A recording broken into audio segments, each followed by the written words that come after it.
प्रिया, प्रिया। हाँ पापा। बेटा सिल्वा अंकल के यहाँ जाकर जरा आज का पेपर ले आना। उनके यहाँ मुझे मत भेजो ना पापा, वो शर्मी मेरी दुश्मन है। क्या हो? दुश्मन, कट्टी वाली दुश्मन। चित्रा। हाँ? जरा शर्मी को बुलाना। शर्मी। जी आंटी। यहाँ आओ बेटा। मैं नहीं आऊंगी, प्रिया मेरी दुश्मन है।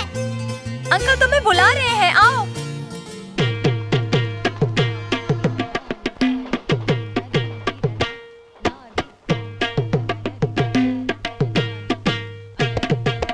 तुम दोनों तो बहुत अच्छे दोस्त हुआ करते थे, दुश्मन कब से बन गए?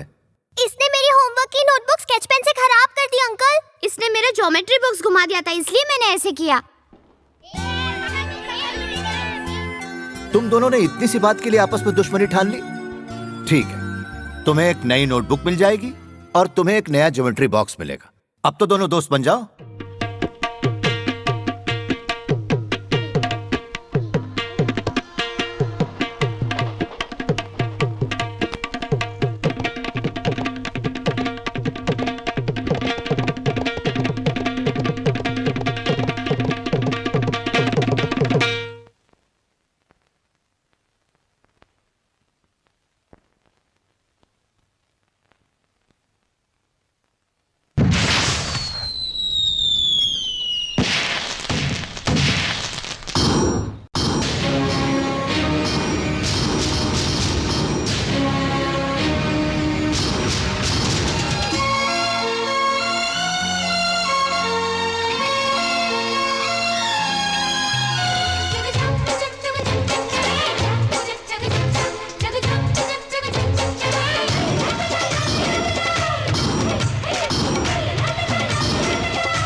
शर्मी, शर्मी, शर्मी, बेटा आंखें खोलो। बेटा, शर्मी,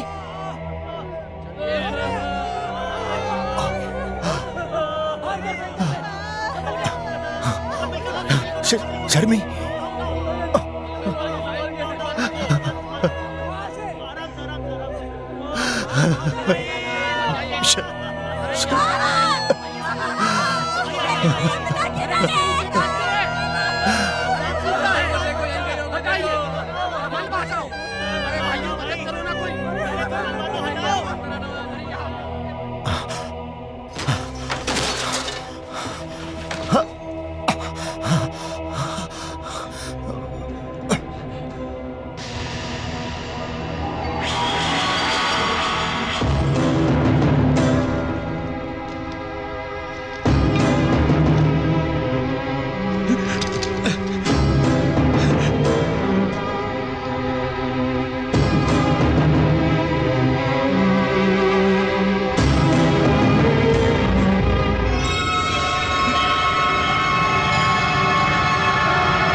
रामलाल, रामलाल,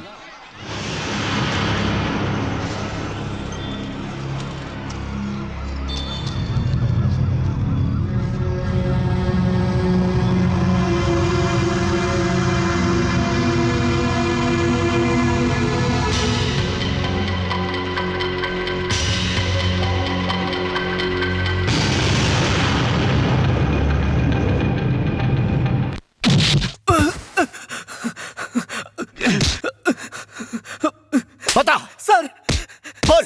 सर मेरी बात सुनिए सर, मेरी कोई गलती नहीं है सर, मैं आपको सब बताता हूँ। हाँ। मैंने पहले ही कहा था सर, पर बद्री नारायण नहीं माना।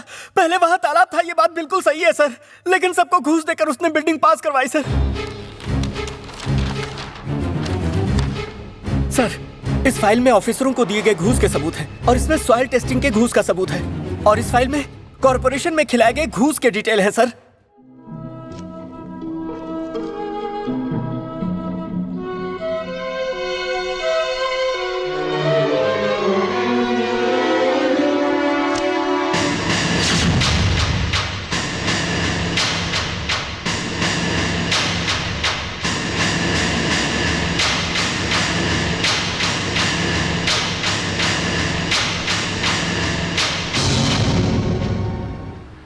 सिर्फ आप लोगों की लापरवाही की वजह से कितने लोगों की जान चली गई।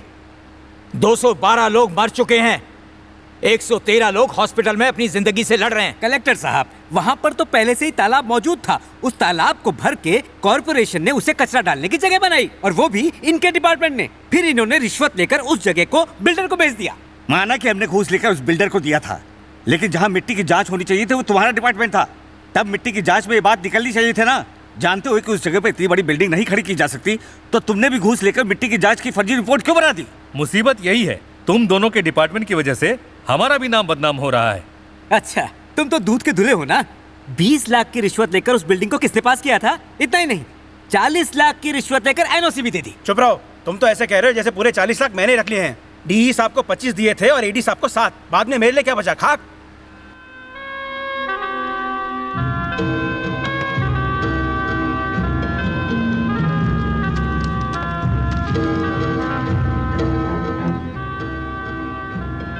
हाँ, क्या चल रहा है? इंक्वायरी चल रही है। कलेक्टर साहब, तुम्हारी लड़की की मेडिकल की फीस के लिए 5 लाख रुपए तुमने मुझसे लिए थे ना, मालूम है ना? मैंने वो क्यों दिए थे? अगर मैं ऐसी जगह फंसूं तो तुम संभालो। सर, वो रामलाल।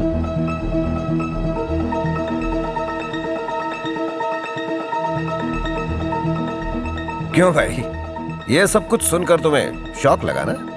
कलेक्टर भी दूध का धुला नहीं है। ये जो फाइलें हैं ना, मेरा कुछ नहीं उखाड़ सकती। यहाँ सब बिके हुए हैं, यकीन नहीं होता ना? तुम्हें 2 चांस देता हूं। पूरे महाराष्ट्र में तुम जिसे चाहो शिकायत करके देख लो।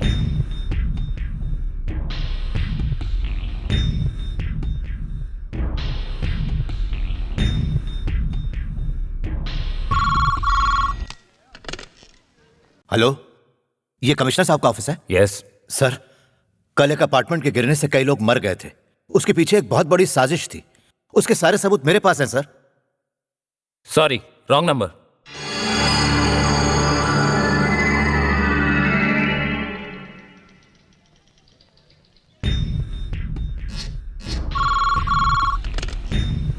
ये सचिवालय है ना? होम सेक्रेटरी है क्या? जी बोलिए।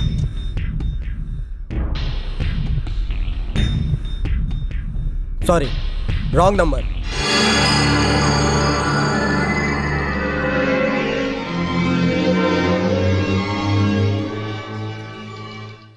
क्या हुआ? उसने रॉन्ग नंबर कहा है ना? मैंने कहा था ना, सब बिके हुए हैं, सबको खरीद रखा है मैंने, सब गुलाम है मेरे।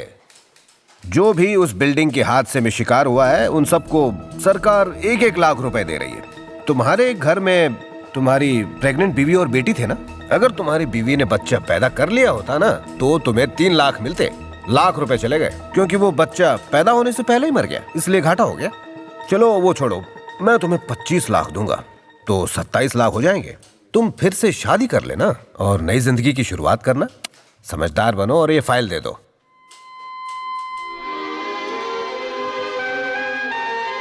अरे पैसे नहीं लोगे क्या?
सबको बाहर भेजो।